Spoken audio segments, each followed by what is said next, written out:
We're working with hundreds of newspapers throughout the U.S. right now. Some of them are on pace to do over $1 million in commission.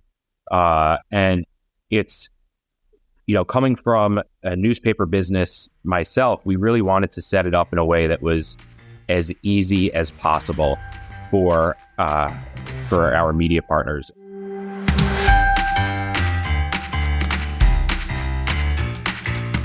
Welcome to the Local News Matters podcast, where we explore pathways to stronger journalism, better businesses, and healthier communities. I'm Tim Morgan-Porter, CEO of the Colorado Press Association. And in each episode, I sit down with guests from newsrooms and others in the local news ecosystem to highlight the innovative work of local newsrooms and those that support them, as well as the crucial questions they face. This episode is for owners, publishers, and those on the revenue side of newsrooms. You've probably been inundated with offers to help you navigate the complex world of tax credits. But today we're bringing you a conversation that is not just about tax credits. It's about a unique opportunity tailored specifically for news organizations. My guest is Zack Richner, who grew up in the local newspaper business and has a deep understanding of the challenges and opportunities it presents. Zack's company, Easy Tax Credits, has been helping businesses apply for the Employee Retention Tax Credit, or ERTC, which can be worth up to $26,000 per employee. But here's the twist. Easy Tax Credits isn't just helping businesses apply for the ERTC, they're also working with newspapers to help their advertising clients apply for the credit. And in the process, these newspapers are earning substantial referral revenue. So if you're a publisher or salesperson who's been skeptical about the barrage of offers to help with tax credits, we're not just talking about a tax credit. We're talking about an opportunity for your organization to help your advertising clients, to build stronger business relationships, and to earn additional revenue.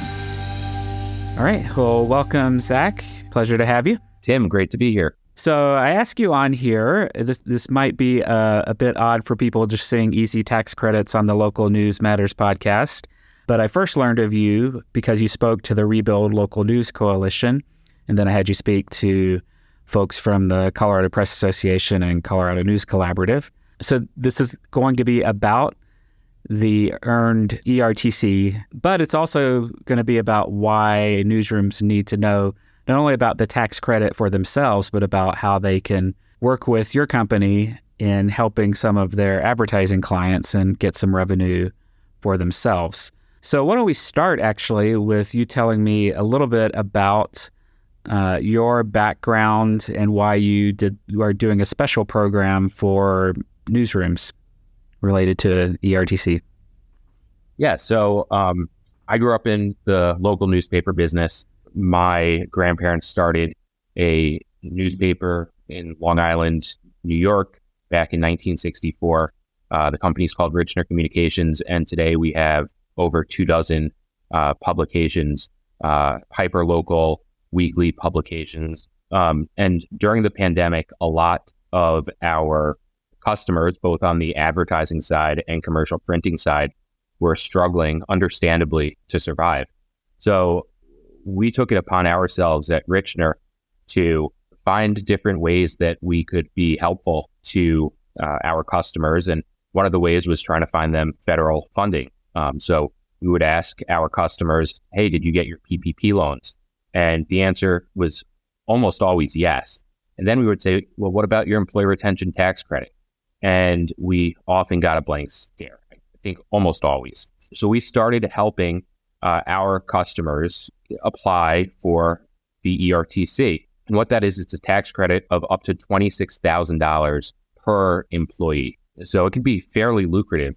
A small 10-person company can be seeing $260,000 of funding. So once we realized how much we could be helpful to our existing customers, we wanted to professionalize this. So we hired up attorneys and accountants to join a team that we called Easy Tax Credits. And at some point, we realized that this could be helpful to other newspaper companies as well. So we started rolling it out to other newspaper companies where they can offer it to their customers and clients and receive a commission for doing so. So that's how it started. Great. So I want to delve a little more into what you're seeing on the newsroom side in terms of working with clients, but let's step back and talk about the basics of the tax credit. And one of the things that I think we should hit up front, because I hear this from some of the people I talk to, because we're getting bombarded with companies that want to help you with your ERTC. I get emails and actual mail all the time. And a number of publishers and business owners that I've talked to have said, well, I've talked to my accountant and they said I don't qualify. And from what I understand from you, that doesn't necessarily mean they don't qualify. So can you talk a little bit about why someone should maybe consider working with someone who specializes in this? Yeah, so about 30% of the clients that we have successfully helped were told by their accountants that they don't qualify. This legislation has changed dramatically since it was first introduced. So a lot of times there's misinformation out there. And that is, I want to be clear, that is not to say that the accountant is not of the highest caliber. Like, we work with some amazing accountants. This is just a really complex one-time tax credit that's hundreds of pages of law. And in many ways, and we can talk about the different ways you qualify, it's really much more of a legal program opposed to an accounting program, which is why we have a team of lawyers on board. So, I like to think of it as if you had a heart problem, you could go to your general practitioner and they can probably give you an overview, but you really need to go to a cardiologist. And we're that cardiologist in this situation. So that's how we encounter this. Great. And so can you just quickly kind of summarize the major points that, how does the tax credit work? And you mentioned the total amount, but without going into all of the details, because I know it's very complicated, just an overview of how this works. Sure. So there's really two main ways to qualify. The first way is having a reduction in revenue quarter over quarter between 2019 and 2020 and 2019 and 2021. You can qualify on a quarter by quarter basis. So we look at each quarter of those 2 years and compare that to the same quarter back in 2019. And if you have a reduction of a certain amount, it's either 50% or 20%, depending on the quarter, you would qualify. Similarly, where we see about 2/3 of all of our businesses qualify is through the government shutdown method. And that is looking at whether a government shutdown either affected you directly, where your company was shut down, or changed the way that you did business in what the IRS is a material way. So, and there's a definition of what that is. So government shutdown can be that you were shut down yourself, or some sort of government mandate negatively impacted the way you do business in a material way, which the IRS has defined what that means. But a good example is a restaurant that stayed in business. They stayed open, but they could no longer do dine-in services. So now they had to transition exclusively to takeout and delivery. So those are, the two ways that folks qualify. So reduction in revenue and government mandated shutdown. We look at both ways. And like I said, it is much more of a legal program because the accounting way is very straightforward. Well, there's a lot of, I don't want to say very straightforward, but there's a lot of nuances, but it's more straightforward. Whereas the government shutdown really takes understanding all the various federal, state, and local shutdown orders and delving into your operations before and after the pandemic and comparing that to the federal legislation. So tell me a little bit more about what your experience has been with the newspaper program and getting newspapers to work with their customers and helping them get set up. Have you had good success? So first of all, we've worked with a lot of newspaper companies themselves on getting them the employee retention tax credit. A lot of times, unfortunately, newspapers did have that reduction in revenue. But even if they didn't, they might have had an events division that was shut down, which might qualify them. Or, their sales teams and reporters could no longer go out in the field the same way. So there's lots of ways for newspapers themselves to qualify, and in many cases for millions of dollars. And those funds can, unlike the PPP loan, can be used on anything and don't need to be repaid. So that's something that's really different about the ERTC. The funds can be used for anything and don't need to be repaid. But our local media partner program has been a real success. We're working with hundreds of newspapers throughout the U.S. right now. Some of them are on pace to do over $1 million in commission.